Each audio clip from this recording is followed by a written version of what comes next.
प्रेम प्रणाम मित्रों, मैं देव स्वरूप शास्त्री पुनः आपका स्वागत करता हूं। ज्योतिष वास्तु की चर्चा आपसे करता हूं।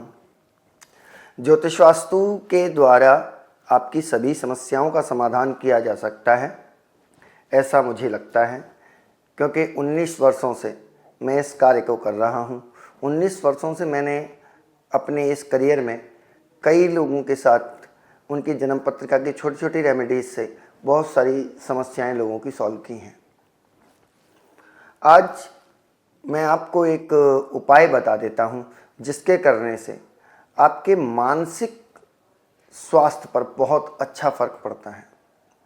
जब एक्चुअल में इस जगत में जितना भी आप जीवन जीते हैं, जीवन से संबंधित जो भी समस्याएं आपको आती हैं, वह आपके मन के कारण आती हैं।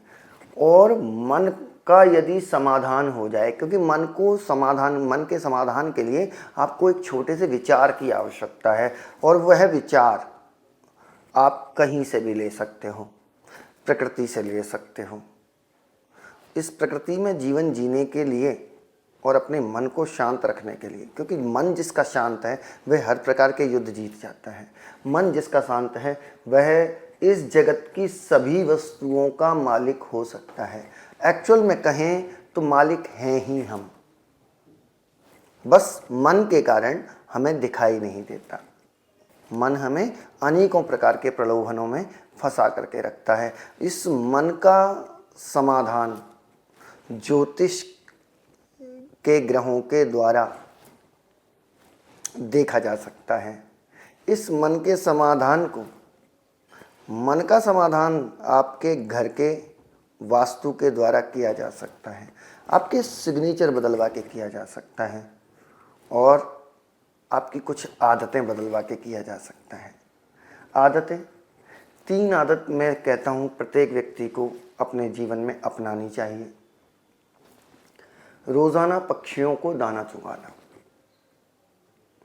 रोज़ाना कुत्तों को कुछ खिलाना,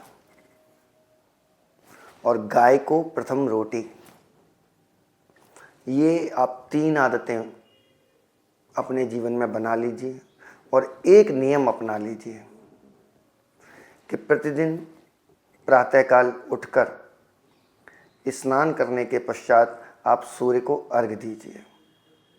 फिर देखिए आपके जीवन में कितना आनंद होगा, आप कितने रिलैक्स होंगे, कितना शांत महसूस करेंगे स्वयं को। और जब आप शांत होंगे ना, तो चीज़ें आपको स्वयं ही दिखने लगेंगी। जितना भी अस्त व्यस्त हो जाते हैं हम, हमारी वास्तु की प्रोग्रामिंग, हमारा जो घर होता है वही हमारा ब्रह्मांड होता है, और ब्रह्मांड की ऊर्जाएं ही आपको सब कुछ देने वाली होती हैं। तो घर की ऊर्जा ही ब्रह्मांड की ऊर्जा बनकर आपको लाभ या हानि पहुंचाती है। इसलिए आपको वास्तु परीक्षण करा के वास्तु के सही उपाय आपको कर लेने चाहिए। और अगर आप कभी किसी ज्योतिष से मिलते हैं, अक्सर लोगों को कहते हुए सुना गया है कि ज्योतिषियों पर भरोसा करने की कोई ज़रूरत नहीं, कर्म पर भरोसा करो, कर्म पर भरोसा करो। मैं भी कहता हूँ कर्म पर ही भरोसा करिए, लेकिन कर्म से पहले आपके पास एक विचार आता है। उस विचार को परिवर्तित करने के लिए कोई एक मार्गदर्शक, चाहे वह ज्योतिष के रूप में हो, चाहे आपके गुरु के रूप में हो, चाहे आपके इष्ट के रूप में हो, अगर कोई मार्गदर्शक आपको मिल जाता है तो जो विचार की धारा है, जो विचारधारा, जिस विचारधारा में आप जी रहे हैं, वो फिल्टर्ड हो जाती है। और जब वह फिल्टर होती है तो आपका जीवन आनंदित हो जाता है, क्योंकि विचार आपको आपकी प्रकृति के अनुसार आते हैं।